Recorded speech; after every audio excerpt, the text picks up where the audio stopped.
Welcome back to another episode of the Comics Curriculum. In today's episode, I'm going to be going a little bit more in depth with some of the books that I recommended in my video.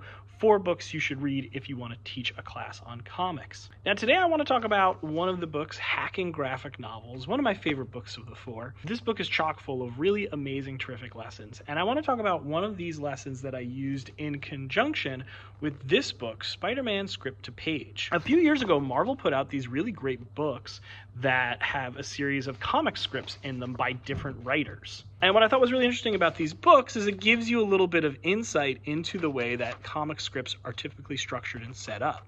Now, this has been really helpful for me because there are various lessons where I want to show the students a comic script, and this is straight from the horse's mouth, an actual source that you can utilize to show students what a comic script should look like and model for them how to write a comic script. So this particular lesson that we do with the students involves looking at a comic script and then comparing the script to the actual text. I like to show them the script from Saladin Ahmed's Miles Morales Spider-Man #1.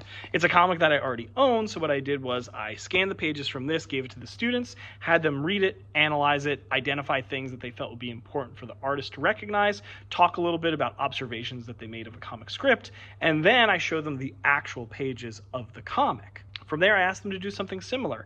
Analyze what you notice has changed from the script to the page. What seems different that the artist chose to include?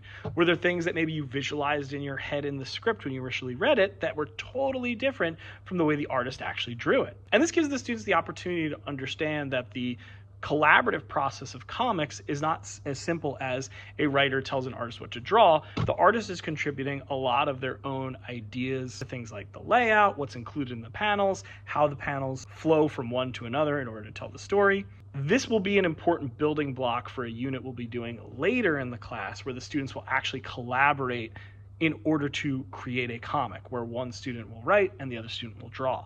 From there, I gave the students a short 1-page comic script that I wrote myself and asked them to draw a comic based on that script. The results were pretty spectacular. Take a look. So here's the original comic script that I came up with, and here's some of the interpretations from my students.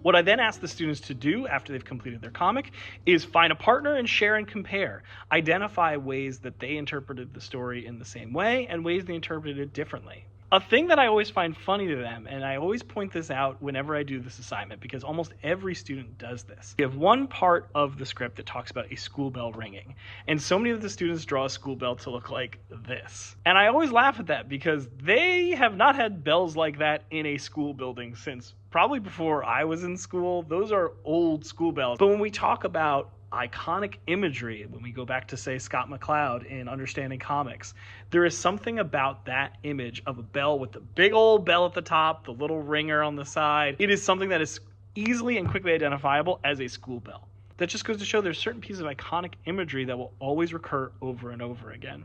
If you're teaching comics, this is a great way to get kids thinking about a comic script. Comics don't simply appear out of nowhere. There's an evolution from the writer putting the ideas into a script to the artist actually putting pen to paper. What do you think? How do you go about introducing your students to the concept of comic scripts, the comic collaboration process? If you want to know more about comics in the classroom, be sure to like and subscribe and share this video with anyone who you think would be interested in learning more about comics and education.